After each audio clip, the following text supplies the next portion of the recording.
Today I'm taking a look at The Awakening by Rock Lee.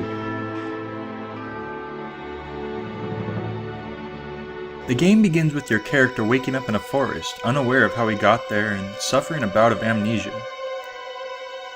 From here you get to customize your character. There are a number of options to choose from here, including different hairstyles, eye color, and more. Some of the hair choices actually remind me of certain anime characters. You can also unlock additional options after completing certain achievements in-game. The only option that really seems missing here is a choice for your character to be female, but for a Flash game it isn't that bad. So jumping right into the gameplay, we get a bird's eye view of your character.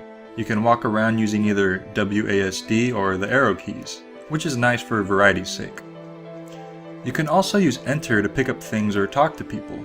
This is pretty much the wandering part of the game. After walking around a bit, you'll eventually hit a random encounter, and your first enemy. This is actually where I really began to like this game. The gameplay isn't simply turn-based, but it runs on a stamina meter. You wait for your meter to build, then you can choose a number of moves depending on how much stamina you have.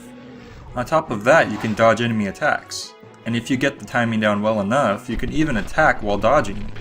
I love this style of gameplay because it means that you can beat difficult enemies the first time through based on skill, rather than having to grind more just because your character isn't powerful enough.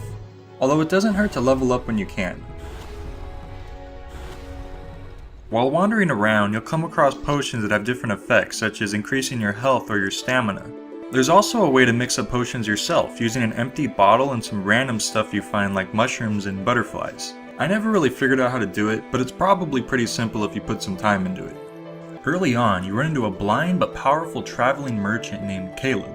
He's a bit slower when it comes to attacking and dodging, but he has strong magic abilities that you learn to use later on. You can switch anytime during battle, which is nice when you're running low on health. Caleb leads you to a nearby town, hoping to help you find answers to your mysterious circumstances. Once there, you can choose to go on side quests, helping random townfolk who will pay you for your good deeds. These tasks can range from helping a street magician get noticed by putting up posters around town, and retrieving a stolen potion from a thief's house. Later on, Caleb warns you about a villainous sorcerer called the Golden Demon, whom you later find out may have something to do with your character's amnesia. As you play on, you encounter increasingly elaborate enemies, such as the razor boar that you can't attack while his spiked back is protruding, or else you'll take damage yourself, and these stone golems called Gornaks that have a lower defense while they're attacking. It's nice to see not only a variety of enemies, but a difference in the way you approach fighting each of them.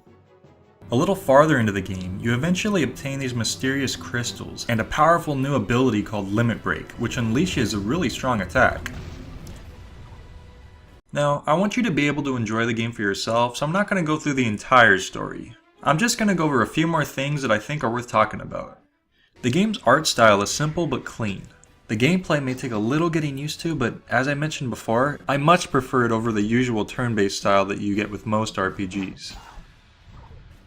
Some of the enemies can get pretty difficult to defeat, but if you keep at it, then you should be able to do it after a couple tries. And if not, then you always have the choice to go kill weaker enemies to level up, and buy extra potions so you could try again.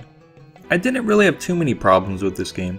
One thing I did find annoying is that I tried to explore this cave on the way to a village that Caleb told me to go to, but once reaching a certain point, it just kept putting me back at the entrance.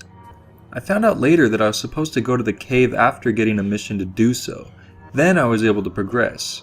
I guess it was sorta my fault for forking off from my original destination, but I kinda wish that there was a better reason that I couldn't continue through the cave earlier rather than just the game not letting me. Like a rock blocking my path that Caleb helps me move after we need to get in there, or something like that.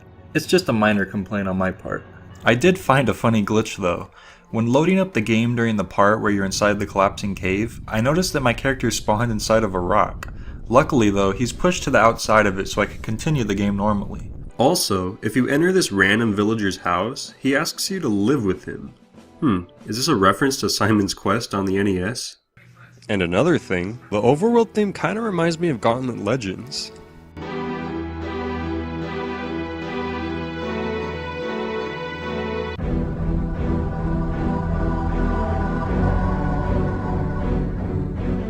Overall, with its strategic gameplay, varying enemies, and other fun little bonuses, I had a lot of fun with this game.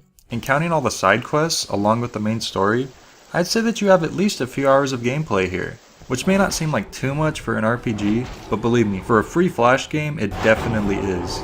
It's entertaining to play, and the story is just intriguing enough for you to want to know what's going to happen next. I say give it a try.